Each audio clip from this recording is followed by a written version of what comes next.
Welcome to Soul's Moment Story. Here, every tale we tell is a window into the human soul, raw, real, and deeply personal. If you're new here, thank you for joining this journey. And if you've been with us for a while, we're grateful you continue to walk with us through stories that matter. Today's story is one that began with suspicion, unraveled with pain, and ended with a moment of truth no one expected. My name is Eliza. I'm a 38-year-old woman, a second-time wife, and a mother of one beautiful girl. I married Paul when I was 35. He had a son from a previous marriage, Dylan. At the time, Dylan was 15. A typical teenage boy, quiet around me at first, respectful, polite, and always buried in his phone or games. Paul always said, "He's just adjusting." And I believed that. We had just moved in together after a whirlwind romance of 6 months. Love makes everything seem easier than it really is. The first year of our marriage was blissful, or at least it looked that way on the outside. I was focused on blending our families. I wanted Dylan to feel safe, to trust me. I knew I wasn't his mom, and I never tried to be. But I was present, available, and trying. At first, he kept his distance. Then, slowly, he began opening up. He would ask me to help with school projects. Sometimes he'd sit at the kitchen island just talking about his day. I was proud. I thought, we're getting somewhere. But around his 17th birthday, things started to shift. He became moody, angrier, and there was something else. He started looking at me strangely. Longer than was comfortable. At first, I brushed it off. Teenagers go through phases. But his mood swings became targeted. He started making passive-aggressive comments when Paul wasn't around. Things like, "You're not really part of this family," or, "You're too young to be with my dad." I tried to tell Paul.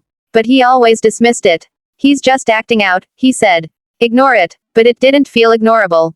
Especially when the comments turned to something else. One day, I walked into Dylan's room to put away some laundry. He wasn't home from school yet, or so I thought. But he was, headphones on, locked into his screen, doing something I shouldn't have seen. I froze. It wasn't just that he was playing with himself. It was what he was watching. It was me. A video taken without my knowledge. I felt the ground shift under me. My stomach dropped. He hadn't seen me yet. I backed out, closed the door, locked myself in the bathroom, and just broke down.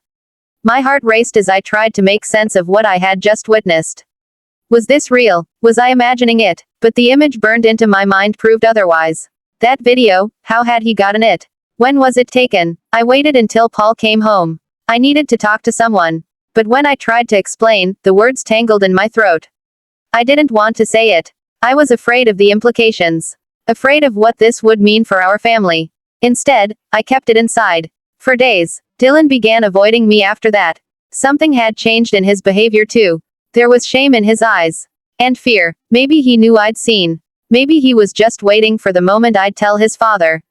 But I didn't. I couldn't. Not yet. I became paranoid. I started checking all the devices at home. I found more recordings. Not just one. Multiple. Hidden cameras, small, cheap ones, set up in my bedroom, bathroom, even in the hallway near the laundry. My privacy had been completely violated. It wasn't just inappropriate. It was criminal. Still, I didn't go to the police. I didn't confront Dylan. Instead, I waited for Paul to come home early from a business trip.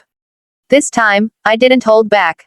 I showed him everything. The footage, the cameras, my journal entries documenting every strange moment, every inappropriate comment Dylan had made over the past year. He didn't believe it. At first, he was in denial. "There's no way," he kept saying. "Not my son." But the truth was staring him in the face. He tried to blame me. Accused me of making it up, even though the evidence was irrefutable. And then, Paul said something that broke me. "What did you do to provoke this?" My hands went cold. That sentence shattered everything I believed about our marriage. About trust. About love. I had come to him with my truth. With proof. With pain. And instead of standing beside me, he questioned my integrity. That night, I packed a bag for me and my daughter and left. I didn't scream. I didn't slam doors. I simply left, with my dignity and the truth. I went to the police the next day. They took my statement seriously. The evidence spoke louder than anything I could have said. Dylan was arrested. The case went to juvenile court due to his age. He was charged with multiple counts of invasion of privacy and unauthorized surveillance. His lawyer tried to argue it was just a teenager's curiosity taken too far. But the footage told a different story: obsession, manipulation, and predatory behavior. Paul didn't speak to me after the charges were filed. He never apologized, never once asked if I was okay. I heard through mutual friends that he blamed me entirely. Said I destroyed his son's life. But the truth, his son had already been walking a dangerous path. I was just the one who dared to shine a light on it.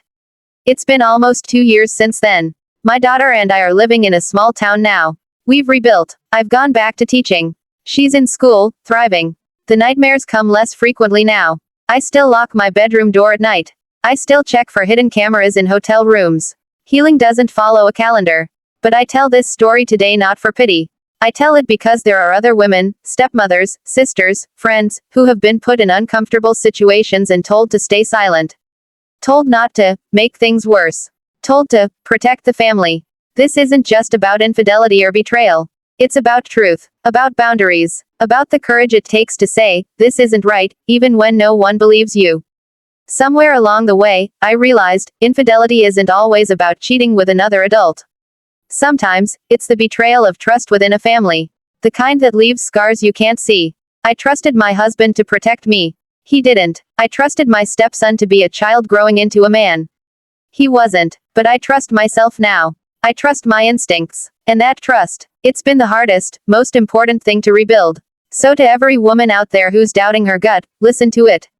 To every person afraid of speaking up, your voice matters. And to every survivor, your story deserves to be heard. Thank you for listening. This has been another Soul's Moment story. If this story moved you, helped you, or opened your eyes, we ask you to share it with someone who might need to hear it. And if you have a story of your own, we're here to listen. Because sometimes, the most powerful thing we can say is, you are not alone. Until next time, take care of your soul, and each other.